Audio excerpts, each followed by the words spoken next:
Good morning friends, welcome to స్ఫూర్తి news. స్ఫూర్తి live కార్యక్రమం వీక్షిస్తున్న మీ అందరికీ కూడా ధన్యవాదాలు తెలియజేస్తూ ఈనాటి ప్రధాన పత్రికలోని వార్తల విశేషాలు చూసే ముందు మన స్ఫూర్తి న్యూస్ను సబ్స్క్రైబ్ చేసుకుని మిత్రులు దయచేసి సబ్స్క్రైబ్ చేసుకోండి.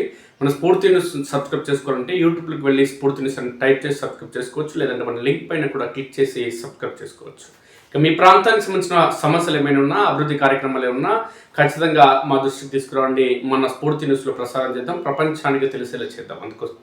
అందుకు మీరు చేయాల్సింది 8919793547 నెంబర్కి వాట్సాప్ లేదంటే సామాన్య కాల్ ద్వారా సమాచారం ఇవ్వచ్చు. మిత్రులారా, ఈ నెల 6 నుంచి జూన్ 12 వరకు 99 రోజుల వరకు యాక్షన్ ప్లాన్ పథకాలను అభివృద్ధిని ప్రజలకు చేరువ చేసేందుకే ప్రజాపాలన ప్రణాళిక అంటూ సీఎం రేవంత్ రెడ్డి పేర్కొన్నారు. ప్రజాపాలన ప్రగతి ప్రణాళిక పేరుతో ప్రజల్లోకి 99 రోజుల పాటు ఎమ్మెల్యేలు తిరగాలి. ఎందుకంటే ఎమ్మెల్యేలు అందరూ హైదరాబాద్లో ఏసీ గదిలో వండుకుంటున్నారు, బయటకు వస్తలేరు. ఏమన్నా కార్యక్రమం ఉంటే కారు వేసుకొని హైదరాబాద్ నుంచి ఊళ్ళకి రావాలి. ఈ కార్యక్రమం అయిపోయిన వెంటనే టక్కటక్కడక్కడ ఫోటోలు దిగాలి, పత్త లేకుండా మళ్ళీ కారెక్కి హైదరాబాద్ పోవాలి. ఇట్లా కాదురా నాయన, 99 రోజులు ప్రజల్లో ఉండాలి, నియోజకవర్గంలో తిరగాలి. నియోజకవర్గంలో తిరిగి మన ప్రజాపాలన ఎట్టెట్లుంది, మన పథకాలు ఎట్టెట్లు అందుతున్నాయి, ప్రజలు ఏమేమి అనుకుంటున్నారు, నిజమైన నాకు రిపోర్ట్ కావాలని చెప్పి ఆ రిపోర్ట్ కోసం 99 రోజుల పాటు మీరు నియోజకవర్గంలో తిరగాలి. తిరిగి మీరు కాంగ్రెస్ పార్టీ పాలన, ప్రజాపాలన ఎట్లా ఉంది, ప్రజాపాలనకు సంబంధించినటువంటి సంక్షేమ పథకాలు ప్రజలకు ఏ విధంగా అందుతున్నాయి, సంక్షేమ పథకాలు పొందుతున్నటువంటి ప్రజలు ఎవరైతే ఉన్నారో వాళ్ళ నుంచి ఫీడ్బ్యాక్ నాకు కావాలి, కరెక్ట్ రిపోర్ట్ కావాలి. దానికోసం మీరు ఎమ్మెల్యేలందరూ కూడా క్షేత్రస్థాయిలో ఉండాలంటూ సీఎం రేవంత్ రెడ్డి ఎమ్మెల్యేలకు వీళ్ళందరికీ సూచన సలహాలు ఇవ్వడం జరుగుతుంది. దానికి సంబంధించిన వార్త ఏంటో ఒకసారి చూద్దాం. గ్రామ స్థాయి నుంచి రాష్ట్ర స్థాయి వరకు సక్సెస్ చేయాలి, పథకాలు పౌర సేవలని ఆన్లైన్లోనే అందించాలి, పరిపాలనలో టెక్నాలజీ వినియోగంపై జయేష్ రంజన్ కమిటీ ఏర్పాటు చేయాలి, 8 లక్షల కోట్ల పెట్టుబడులు ఎంఓయూలు గ్రౌండ్ అయ్యేలా ప్రత్యేక కార్యాచరణ. జూన్ 2న తెలంగాణ పండుగను ఘనంగా జరుపుకోవాలి, అన్ని శాఖల ముఖ్య కార్యదర్శులతో సీఎం రేవంత్ విస్తృత స్థాయి సమీక్ష. ప్రజాప్రభుత్వం అమలు చేస్తున్న సంక్షేమ పథకాలు, చేపడుతున్న అభివృద్ధి కార్యక్రమాలను రాష్ట్ర ప్రజలకు మరింత చేరువ చేయాలనే సంకల్పంతో రాష్ట్రంలో ప్రజాపాలన ప్రగతి ప్రణాళిక కార్యక్రమం చేపడుతున్నట్లు సీఎం రేవంత్ తెలిపారు. ఈ నెల 6 నుంచి జూన్ 12 వరకు 99 రోజుల పాటు ఈ ప్రణాళిక అమలు చేయాలని అన్ని శాఖల కార్యదర్శులు ఉన్నతాధికారులను ఆదేశించారు. ఇప్పటి వరకు సాధించిన విజయాలను నిజాయితీగా అంచనా వేసుకుని ఎక్కడ లోటుపాట్లు ఉన్నాయో గుర్తించాలని సూచించారు.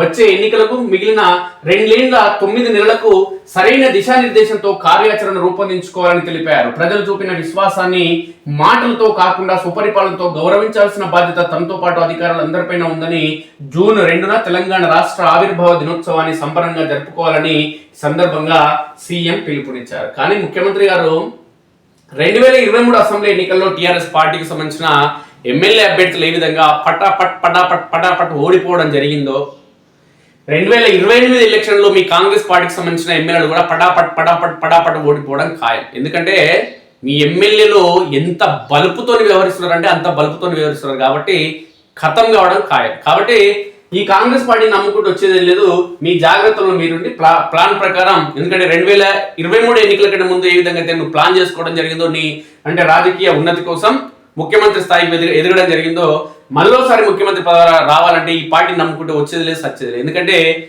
ఎమ్మెల్యేలను నమ్ముకొని, ఎమ్మెల్యే అభ్యర్థులు నమ్ముకొని కేసీఆర్ కీలకతమైంది, దుకాణం బంద్ అయింది, పోయి ఫామ్ హౌస్లో అనుకున్నాడు.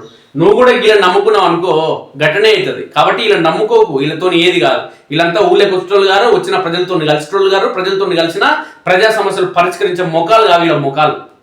ఎప్పుడు ఏదో కోల్పోయిన వీళ్ళ మొఖాలు, ఏదో కోల్పోయినట్టు, ఏదో ప్రజలకు ఇలా తాత ముత్తాతల సొమ్ము ప్రజలకు రాసిచ్చినట్లు, ఇలా పొలాలు భూములు రాసిచ్చినట్టు, ఇలా ఇండ్లు రాసిచ్చినట్టు ఇలా మొఖాలు వేసుకొని, దిగదుడుపు మొఖాలు వేసుకొని ప్రపంచాన్ని మొత్తం మేమే జయించినాం, తెలంగాణ ఉద్యమంలో మేము డైరెక్ట్ పాల్గొన్నాం, మా ఇంట్లో 1-2 తెలంగాణ ఉద్యమంలో ఆత్మ బలిదానం చేసుకున్నారు, శ్రీకాంతాచారి మాదిరి అన్నట్టు జీవితం మొత్తం ముఖం కోల్పోయినట్టు పెట్టి ఎవడు వార్తలు రాయొద్దంట మీ పార్టీ ఎమ్మెల్యేల గురించి. మీటింగ్ పెట్టి మాట్లాడుతున్నాడు ఒక ఆయన ఈడ. ఎవరు ఏం మా ఎమ్మెల్యేలు అంటే ఏంది, మా స్థాయి ఏంది, మా కథ ఏంది, మా కార్ఖానా ఏంది, మాకున్న మీ విలువ మొత్తం ప్రజలకు తెలుసు. మీరు కొనుక్కుంటే వచ్చేది కాదు విలువ, కొనుక్కుంటే ఓట్లు వస్తాయి. 2023 ఎన్నికల్లో కొనుక్కున్నాయి కాబట్టి ఓట్లు వచ్చినాయి. కానీ విలువ గౌరవం కొనుక్కుంటే రావు సారు, తెలుసుకోవచ్చరా. ఎందుకంటే నీ దగ్గర ఉన్నటువంటి రిపోర్ట్లు ఎవరైతే ఉన్నారో, ఈ రిపోర్టర్స్ ఎవరైతే ఉన్నారో, నీకు 2023 ఎన్నికలలో ఎవడు కూడా నీకోసం పనిచేయాలి, అది తెలుసుకో. నీకోసం ఎవడు పని చేసాడు. మళ్ళా 2028 ఎలక్షన్లు వచ్చినప్పుడు మళ్ళీ నీకోసం ఇప్పుడు నీ దగ్గర గంపగుత్త వచ్చి కూర్చున్నారు కదా, నువ్వు ఉసుకో అంటే నువ్వు తుమ్మితే వచ్చి వార్తలు రాస్తున్నారు కదా, మళ్ళీ 28 ఎలక్షన్లు వస్తాయి కదా, అప్పుడు నీ దగ్గరికి ఓటు రారు వీళ్ళంతా, మళ్ళీ ఓటు గెలిస్తే ఆ దగ్గరికి పోతారు. అది తెలుసుకో ఫస్ట్ నువ్వు. గతంలో జైపాల్ రెడ్డి దగ్గర, కిష్టారెడ్డి దగ్గర, వంశీచంద్ర రెడ్డి దగ్గర, జైపాల్ యాదవ్ దగ్గర, తర్వాత అందుకంటే ముందు చిత్రేందర్ సార్ దగ్గర, వీళ్ళందరి దగ్గర పనిచేసిన వాళ్ళు ఉన్నారు కదా, ఎవరి దగ్గర పదవి ఉంటే వాళ్ళ దగ్గరికి పోయి వాళ్ళని గీకడం వీళ్ళకి అలవాటు. వాళ్ళని చూసుకుని నువ్వు పొంగుతున్నావు. వాళ్ళ వ్యూహాలు ప్రతి వ్యూహాలు మున్సిపల్ ఎన్నికల్లో నీ ముఖ్య నాయకుడు ఓటమి కారణం మీరు తెలుసుకున్నావు అజరనన్న. వాళ్ళందరూ వచ్చి మీకు రిపోర్ట్ ఇచ్చిరి మన నాయకుడు గన్షాట్ గెలుస్తారు అని చెప్పి. ఏమైంది మీ నాయకుడి పరిస్థితి? కాబట్టి వాస్తవాలు తెలుసుకోకుండా గాలిలో మేడలు కట్టేటోడు, గగనతలంలో ఈత కొట్టేటోడు, నీళ్ళ మీద నడిచేటోడు ఇలా మాటలు నమ్మినావంటే నువ్వు కూడా నడుచుకుంటా హైదరాబాద్ పోతావు, ఇంటికాడికి పరిమితం అవుతావు ఖచ్చితంగా. అది జరుగుతుంది ఎమ్మెల్యేలకు, అది ఖచ్చితంగా జరుగుతుంది. కాబట్టి ముఖ్యమంత్రి రేవంత్ రెడ్డి ఈ ఎమ్మెల్యేని నమ్ముకొని రాజకీయం చేయక సార్ నువ్వు.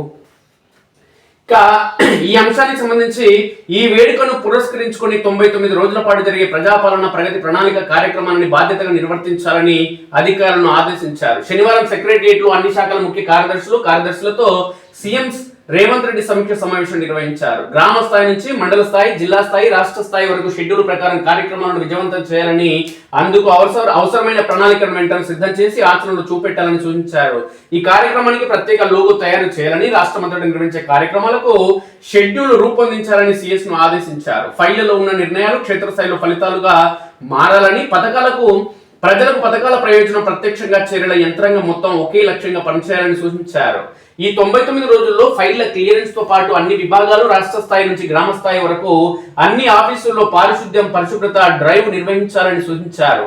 పెండింగ్ ఫైళ్ల క్లియరెన్స్ తో పాటు ప్రతి శాఖ, ప్రతి జిల్లా, ప్రతి అధికారి మిషన్ మోడ్ లో పనిచేయాలని దిశానిర్దేశం చేశారు. సమావేశంలో సిఎస్ రామకృష్ణారావు, డీజీపీ శివధర్ రెడ్డి తో పాటు సీఎం సలహాదారు వేరు నరేందర్ రెడ్డి, సీఎంఓ అధికారులు, అన్ని శాఖల ముఖ్య కార్యదర్శులు పాల్గొన్నారు. సాంకేతిక సంస్కరణపై కమిటీ వచ్చే 99 రోజులు అత్యంత కీలకమని, ప్రతిరోజు బాధ్యతాయుతంగా విధులు నిర్వర్తించాలని అధికారులకు సీఎం రేవంత్ రెడ్డి సూచించారు. ఈ కార్యక్రమాన్ని ఎట్టి పరిస్థితుల్లో నిర్లక్ష్యం చేయవద్దని, పక్కాగా అమలు చేయాలని ఆదేశించారు. 99 రోజుల కార్యక్రమాన్ని పురోగతిని వ్యక్తిగతంగా పరిశీలిస్తానని, క్రమం తప్పకుండా సమీక్ష నిర్వహిస్తానని తెలిపారు. అధికారుల పనితీరులో లోపాలను సహించబోమని అన్నారు. ఐఏఎస్ అధికారుల ప్రభుత్వానికి వెన్నెముక. ప్రభుత్వం అమలు చేసే ప్రతి పథకం, అమల్లోకి తెచ్చిన ప్రతి పాలసీ విజయం మీపైనే ఆధారపడి ఉంటుంది. శాఖల మధ్య సమన్వయం కీలకం. ప్రజాపాలన ప్రగతి ప్రణాళిక కార్యక్రమం విజయవంతం కావాలంటే విభాగాల మధ్య అడ్డంకులు తొలగిపోవాలి. పరిపాలనలో అధునాతన టెక్నాలజీని మరింత సమర్థవంతంగా వినియోగించుకోవాలని అధికారులకు సూచించారు. రాష్ట్రంలో పథకాలు, పౌర సేవలన్నింటినీ మరింత సులభతరం చేయాలని, కరెంటు మీటర్, ఇంటి అనుమతి, నల్ల కనెక్షన్ మొదలు ప్రభుత్వం నుంచి పొందాల్సిన అనుమతులు, సేవల కోసం ప్రజలు ఆఫీసులకు రావాల్సిన అవసరం లేకుండా చూడాలన్నారు. వెహికల్ కొన్న షోరూంలోని రిజిస్ట్రేషన్ జరిగే విధానం అమల్లోకి వచ్చిందని, ఇలా ప్రతి విభాగంలోనూ సంస్కరణలు తీసుకురావాలని చెప్పారు. ఏ ఫైలు, ఏ అర్జీ ఎక్కడ ఉందో దరఖాస్తుదారు తెలుసుకునేలా ఉండాలని సూచించారు. సమూల మార్పుతో సాంకేతిక సంస్కరణలు అమలు చేసేందుకు సీనియర్ ఐఏఎస్ జయేష్ రంజన్ ఆధ్వర్యంలో ప్రత్యేక కమిటీ వేయాలని సీఎం ఆదేశించారు. 3 వారాల్లో కమిటీ తమ నివేదికను అందజేయాలని చెప్పారు. ప్రతి విభాగంలో ఈ ఆఫీస్ విధానం, డిజిటల్ గవర్నెన్స్ విధానం అమలు చేయాలని, అన్ని శాఖలకు సంబంధించిన డేటా నిల్వ చేస్తున్న పాతకాలం సర్వర్ను రాబోయే 20 ఏళ్లకు సరిపోయేలా అప్డేట్ చేసుకోవాలని చెప్పారు. సంక్షేమ పథకాలను పకడ్బందీగా అమలు చేయాలని, అందులోనూ సాంకేతికతను వినియోగించుకోవాలని సూచించారు. మహాలక్ష్మి రేషన్ కార్డులు, 500 రూపాయలకు గ్యాస్ సిలిండర్, 200 యూనిట్ల లోపు ఉచిత విద్యుత్తు, ఆరోగ్యశ్రీ అర్హులైన వారందరికీ చేరాలని, సొంత స్థలం ఉండి ఇల్లు లేని వారందరికీ ఇందిరమ్మ ఇల్లు లబ్ధి అందించాలన్నారు. రేషన్ కార్డులు అప్లై చేసుకునే ప్రక్రియ నిరంతరం కొనసాగాలని తెలిపారు. ఐఏఎస్ లో బెస్ట్ ప్రోగ్రామ్ డిజైన్ చేసుకోవాలి. ప్రైవేట్ పాఠశాలలకు దీటుగా నాణ్యమైన విద్యను అందించేలా ప్రభుత్వ పాఠశాలను తీర్చిదిద్దాల్సిన అవసరం ఉందని సీఎం రేవంత్ రెడ్డి తెలిపారు. రాష్ట్రంలోని 100 మండలాల్లో తెలంగాణ పబ్లిక్ స్కూళ్లను ప్రారంభిస్తామని, ప్రభుత్వ విద్యను ప్రక్షాళన చేయడంతో పాటు ప్రభుత్వ ఆసుపత్రుల్లో వైద్య సేవలను మెరుగుపరిచే విధానాలు అమలు చేయాలని సూచించారు. ప్రతి ఐఏఎస్ అధికారి తమ శాఖలో బెస్ట్ ప్రోగ్రామ్ డిజైన్ చేసుకోవాలని, మరింత తమంతా తాముగా గర్వపడే కార్యక్రమాలు చేపట్టాలని, ప్రభుత్వ పథకాలు, హామీలు ప్రజలకు మరింత చేరువ కావాల్సిన అవసరం ఉందని చెప్పారు. దేశ అభివృద్ధి పథంలోనూ పరిపాలనలోనూ నూతనంగా తెలంగాణ తిరుగులేని ఆదర్శ రాష్ట్రంగా నిలబెట్టాలని లక్ష్యంగా పనిచేయాలని సందర్భంగా ఆయన సూచించారు. కలెక్టర్లతో కాన్ఫరెన్స్ వాయిదా. కలెక్టర్తో సీఎం రేవంత్ రెడ్డి ఏర్పాటు చేసిన కాన్ఫరెన్స్ వాయిదా పడింది. ఆదివారం నిర్వహించాల్సిన ఈ కాన్ఫరెన్స్ వచ్చే నెల 4వ తేదీకి పోస్ట్ పోన్ చేసినట్టు తెలిసింది. సోమవారం కాంగ్రెస్ అగ్రనేత రాహుల్ గాంధీ పర్యటన ఉండడంతో కలెక్టర్ల కాన్ఫరెన్స్ వాయిదా వేసినట్లు సమాచారం. ఇక సొంత బిల్డింగ్ల కోసం నిధులు. అన్ని విభాగాల్లో పనిచేస్తున్న రెగ్యులర్ ఉద్యోగులతో పాటు అవుట్ సోర్సింగ్, కాంట్రాక్ట్ ఉద్యోగుల డేటా కార్యదర్శుల వద్ద సిద్ధంగా ఉండాలని సీఎం రేవంత్ రెడ్డి సూచించారు. రాష్ట్రంలో మండల స్థాయి నుంచి రాష్ట్ర స్థాయి వరకు ప్రభుత్వ కార్యాలయాలు ఏవి ఇకపై అద్దె భవనాల్లో ఉండకూడదని, ప్రతి శాఖకు సొంత భవనం ఉండేలా చర్యలు తీసుకోవాలన్నారు. బడ్జెట్ ప్రతిపాదనలో వీటి నిర్మాణాలను చేర్చాలని సూచించారు. కేంద్ర ప్రాయోజిత పథకాల నిధులను రాబట్టుకునేందుకు ప్రతి శాఖ అప్రమత్తంగా ఉండాలని, నిధుల సద్వినియోగం చేపట్టడం వల్ల ప్రత్యేక రాయితీలు, ప్రోత్సాహాలు కూడా రాష్ట్రం సాధించుకునే అవకాశం ఉంటుందని గుర్తు చేశారు. హైదరాబాద్ లో నిర్వహించిన తెలంగాణ రైజింగ్ గ్లోబల్ సమ్మిట్ తో పాటు వరల్డ్ ఎకనామిక్ ఫోరం విదేశీ పర్యటనలతో రాష్ట్రానికి దాదాపు 8 లక్షల కోట్ల పెట్టుబడులు వచ్చాయని, ఈ ఎంఓయూలన్నీ ఫలవంతమయ్యేలా కార్యదర్శులు ప్రత్యేక కార్యాచరణ చేపట్టాలని, అది గ్రౌండ్ అయ్యేంత వరకు సంప్రదింపులు జరపాలని ఆదేశించారు. ఈజ్ ఆఫ్ డూయింగ్ ద్వారా ఈ పెట్టుబడులని సాకారం అయితే తెలంగాణ పారిశ్రామిక రంగం ఆశించిన లక్ష్యం నెరవేరుతుందని చెప్పారు. దేశంలోనే ఎక్కడా లేని విధంగా చేపట్టిన ఫ్యూచర్ సిటీ నిర్మాణం అభివృద్ధిపై ప్రత్యేక దృష్టి సారించాలని సంబంధిత అధికారులకు సూచించారు. ఫ్యూచర్ సిటీ దేశ ఆర్థిక స్థితిని మార్చబోతున్నదని తెలిపారు. పారదర్శకత, జవాబుదారితనం, ప్రజలకు కోరుకున్న మార్పును అందజేస్తామనే హామీతో ప్రజాప్రభుత్వం అధికారంలోకి వచ్చిందని సీఎం గుర్తు చేశారు. ఈ రోజుతో ప్రభుత్వం రెండేళ్ల 3 నెలలు పూర్తి చేసుకుందని, ప్రజలు కోరుకున్న మార్పును స్వాగతిస్తున్నారని తెలిపారు. అందుకే వరుస ఎన్నికల్లో ప్రజలు తమ ప్రభుత్వానికి మద్దతుగా నిలిచారని అన్నారు. ప్రజలు ఉంచిన విశ్వాసాన్ని నిలబెట్టుకునేందుకు పునరంకిత భావంతో ముందుకు సాగాల్సిన సమయం వచ్చిందన్నారు.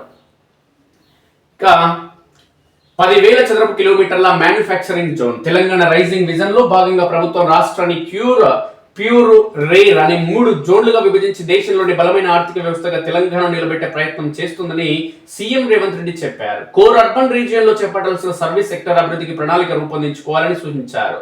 ఔటర్ రింగ్ రోడ్ నుంచి రీజనల్ రింగ్ రోడ్ వరకు ఉన్న పెరి అర్బన్ రీజియన్ ఎకానమీకి అవసరమైన మ్యానుఫ్యాక్చరింగ్ జోన్ భవిష్యత్తులోని కీలకంగా మారుతుందన్నారు. దాదాపు 10,000 చదరపు కిలోమీటర్ల పరిధిలో విస్తరించే మ్యానుఫ్యాక్చరింగ్ రంగం దేశానికి ఆదర్శంగా నిలుస్తుందని చెప్పారు.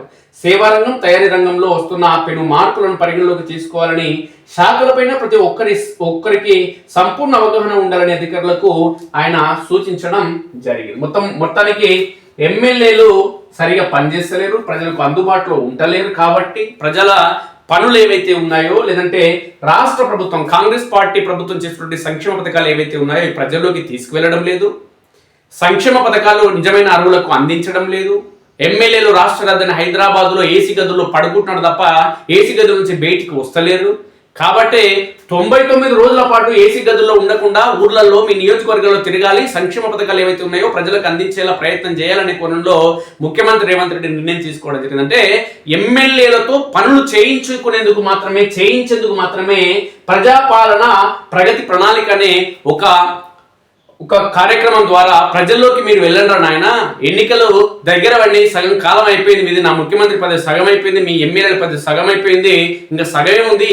ఈ సగంలో మళ్ళోసారి మనకు ఓట్లు వేయాలి, ప్రజల్ని మన వైపు మళ్ళించుకోవాలంటే మీరు జనాల్లోకి పోవంటారా నాయన అని చెప్పి, ఈ పోమంటే ఎట్లా వీళ్ళు ఓరు కాబట్టి కార్యక్రమం ఒకటి తీసుకొస్తే ఆ కార్యక్రమాల పేరుతో ఖచ్చితంగా పోవాల్సిన పరిస్థితి దాపురిస్తుంది. కాబట్టి ఈరోజు ముఖ్యమంత్రి రేవంత్ రెడ్డి ప్రజాపాలన ప్రగతి ప్రణాళిక పేరుతో ఎమ్మెల్యేలను ఊర్లలో తిప్పే కార్యక్రమాన్ని ఈరోజు చేపట్టడం జరిగిందనేది స్పష్టంగా తెలుస్తుంది మిత్రులారా.